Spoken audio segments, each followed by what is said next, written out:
Assalamualaikum warahmatullahi wabarakatuh. Di sini Ana akan menjelaskan Pancasila sebagai ideologi bangsa. Yang pertama, pengertian ideologi.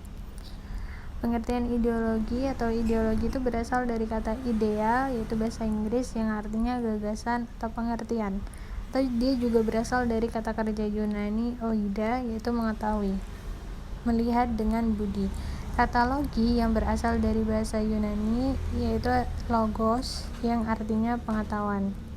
Sedangkan ideologi yaitu kata logi berasal dari bahasa Yunani yang logos yang artinya pengetahuan. Jadi ideologi mempunyai arti pengetahuan tentang gagasan-gagasan, pengetahuan tentang ide-ide, science of ideas, atau ajaran tentang pengertian-pengertian dasar. Sedangkan apa yang dimaksud dengan ideologi negara?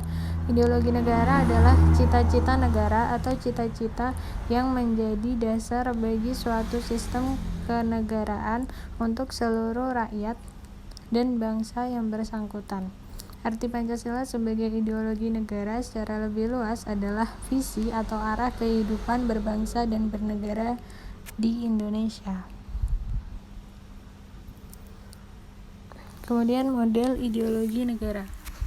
Ada dua ya. Yang pertama adalah terbuka. Ideologi terbuka adalah pandangan hidup yang tidak bersifat kaku, bersifat dinamis, serta fleksibel dalam berkembang dan bertumbuh mengikuti tuntutan perkembangan zaman. Ideologi ini ada karena bersumber dari nilai-nilai yang terdapat dalam masyarakatnya, sehingga ideologi ini dapat selalu memenuhi cita-cita bangsa yang menggunakannya sesuai dengan tuntutan zaman.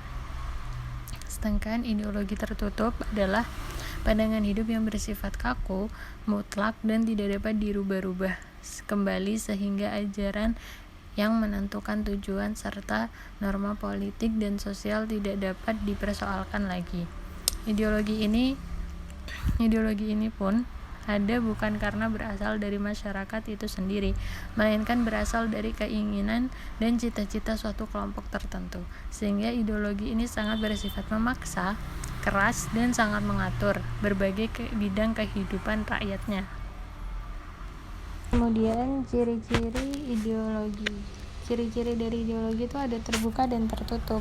Nah, yang pertama ciri-ciri ideologi terbuka yaitu cerminan kekayaan budaya masyarakat, berasal dari masyarakat, bersifat dinamis, memberikan kebebasan. Sedangkan ciri-ciri ideologi tertutup adalah budaya yang dipaksakan dalam masyarakat, berasal dari pemerintah, kaki dan otoriter, membatasi kebebasan. Perbandingan ideologi. Ideologi Pancasila menjadi dasar hidup bersama. Nilai-nilai dasar bersifat universal dan tetap, bukan merupakan doktrin norma yang kaku, melainkan bersifat reformatif yang mampu melakukan perubahan. Ideologi sosialis komunis sebagai reaksi dari penindasan kaum kapitalis terhadap kaum proletar, rakyat kecil, dicetuskan oleh pemikiran Karl Marx yang memandang kebebasan individu tidak ada. Manusia pada hakikatnya adalah makhluk sosial, sehingga yang ada adalah hak komunal bukan individual. Hak asasi berpusat pada kolektif. Ideologi liberal memisahkan antara negara dengan agama atau sekuler. Negara memberikan kebebasan kepada warganya untuk memeluk agama, bahkan boleh tidak beragama, boleh pula mengkritik agama. Nilai rasio atau akal lebih tinggi daripada nilai religius atau agama. Kemudian dimensi Pancasila. Dimensi Pancasila ada 3. Yang pertama dimensi normatif, yaitu nilai-nilai yang terkandung dalam Pancasila diajarkan dalam suatu sistem norma seperti yang terkandung dalam norma kenegaraan. Pancasila dalam pengertian ini terkandung dalam pembukaan UUD 1945 yang merupakan tertib hukum tertinggi dalam negara Indonesia dan merupakan stats fundamental norma.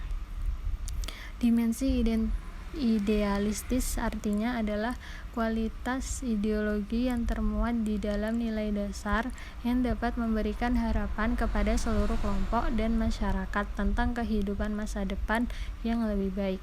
dimensi realita. Artinya adalah norma atau nilai-nilai dasar yang termuat di dalam ideologi tersebut yang mencerminkan pada kenyataan hidup yang terdapat di dalam masyarakat ketika ideologi tersebut ada untuk pertama kalinya. Kemudian yang terakhir, paradigma hubungan negara dan agama. Yang pertama, integralistik menganggap bahwa negara dan agama merupakan satu kesatuan yang tidak dapat dipisahkan. Simbiotik menganggap bahwa hubungan negara dan agama yang saling membutuhkan dan bersifat timbal balik. Sekularistik menganggap agama dan negara merupakan dua bentuk yang berbeda sehingga harus dipisahkan. Sekian dari Ana. Assalamualaikum warahmatullahi wabarakatuh.